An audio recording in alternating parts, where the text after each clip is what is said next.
श्रावक।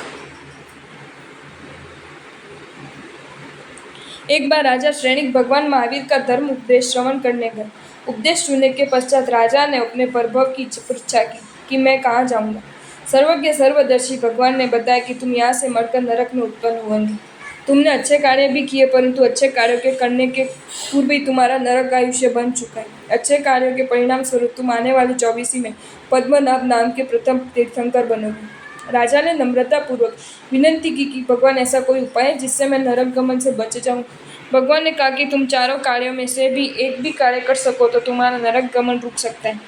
कपिला दासी से दान दिलाना, नवकाशी पचकान का पालन करना, कालसेरी के कसाई से पशु वध बंद कराना तथा पुण्य श्रावक की सामयिक मोल लेना। उक्त 3 बातों में असफल होने पर राजा श्रेणिक श्रावक के घर गए।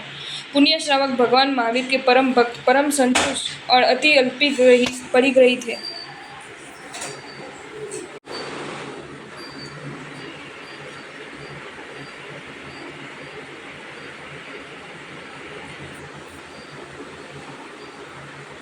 साफ सुथरा सदा मकान। वे प्रतिदिन 12 आने की रुई का पुनिया लाते, काटते और सूत बेचकर जो परिश्रमिक मिलता उससे अपना और अपने कुटुंब का भरण पोषण करते थे। सदा धर्म चिंतन में लीन रहने, मन में किसी प्रकार की आकांक्षाएं नहीं थी।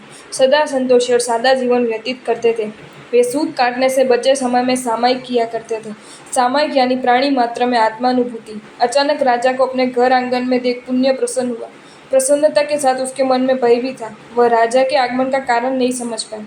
पुण्य को इतनी बड़ा आदमी नहीं था कि उसके घर राजा है, और रुई की पुनिया बनाकर बेचता और उसी से अपने परिवार का निर्वाह करता था। उसने बद्धाचली होकर पूछा, महाराज, आपने अनुग्रह करके मेरी कुटिया को पावन बनाए, कहिए मैं आपकी क्या सेवा करूं? राजा ने कहा, श्रावक जी, मैं कति आवश्यक कार्य के लिए आपकी सेवा में आया हूँ। श्रावक ने कहा, फरमाइए। श्रेणिक ने कहा, एक साधारण सी बात है। भगवान महावीर ने मेरे नरक गमन रुकने के 4 उपाय बताए थे, उनमें मैं 3 में से प्राप्त हो चुका हूँ। अब अंतिम आपका ही सहारा है। मुझे एक सामयिक मोल दीजिए जिसके मेरा नरक गमन रुक जाए। एकदम नई बात सुन पुण्य श्रावक कुछ सोचने लगा तो सैनिक ने कहा, आप चिंता न करें, मैं आपकी सामयिक मुफ्त में नहीं लूंगा। उसके लिए जितना पैसा लेना चाहो ले लो। पुण्य बोला, मेरे पास जो कुछ है वो आपका ही है। मैं आपके किसी काम आ सकूँ, इससे बढ़कर मेरा क्या सौभाग्य होगा। सैनिक सामयिक लेने के लिए तैयार और पुण्य देने के लिए तैयार, किंतु उसके मूल्य को लेकर समस्या खड़ी हो गई। आखिर दोनों भगवान के पास पहुंचे। सैनिक ने भगवान से सामयिक का मूल्य पूछा। भगवान ने बताया, राजन, तुम्हारा सारा राज्य और स्वर्ण की सर्व राशि जो 52 डूंगरिया जितनी संपत्ति तुम्हारे पास है, वह सर्व एक सामयिक की दलाली के लिए भी पर्याप्त नहीं है। जब दलाली भी पूरी नहीं बनती है तो मूल्य की बात बहुत दूर है। दूसरे रीत से समझाते हुए कहा, कोई अश्व खरीदी के लिए जाए, उसकी लगाम की कीमत जितनी तेरी समग्र राजरिद्धि गिनी जाए और अश्व की कीमत तो बाकी ही रहेगी, उसी प्रकार पुण्य श्रावक की सामयिक अमूल्य है, उसकी कीमत नहीं आंकी जा सकती। सामयिक आत्मा की शुद्ध अनुभूति है जिसका मूल्यांकन भौतिक संपत्ति के साथ नहीं किया जा सकता। पुण्य श्रावक प्रभु महावीर का यथार्थ भक्त था। वीर की वाणी सुनकर उसने सर्व परिग्रहों का त्याग किया था। आजीविका चलाने के लिए रुई की पुनिया बनाकर बेचता। वो उसमें से मिलते 2 आने से संतोष पाता। वह और उसकी स्त्री दोनों ही स्वामी वात्सल्य करने हेतु एकांतर उपवास करते थे। प्रतिदिन 2 की रसोई बनती और बाहर एक अतिथि साधर्मिक को भोजन कराते, इसलिए एक को उपवास करना पड़ता था। दोनों साथ बैठकर सामयिक करते थे, अपनी स्थिति में संतोष मानकर सुखपूर्वक रहते थे।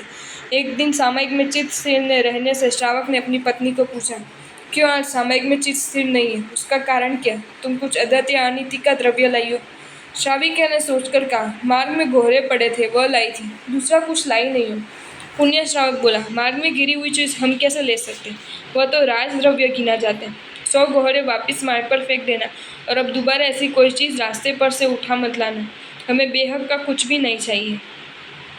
धन्य पुण्य श्रावक जिसके बखान भगवान महावीर ने स्वमुख से किए।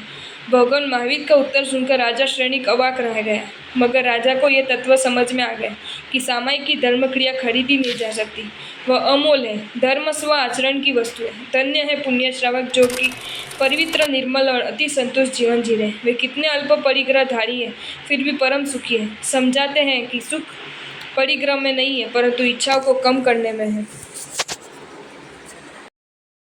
आपको ये वीडियो अच्छा लगा हो तो इसे लाइक करें और शेयर करें, और ऐसे ही नए नए वीडियोज़ देखने के लिए सब्सक्राइब करें हमारी channel Jain facts and stories को।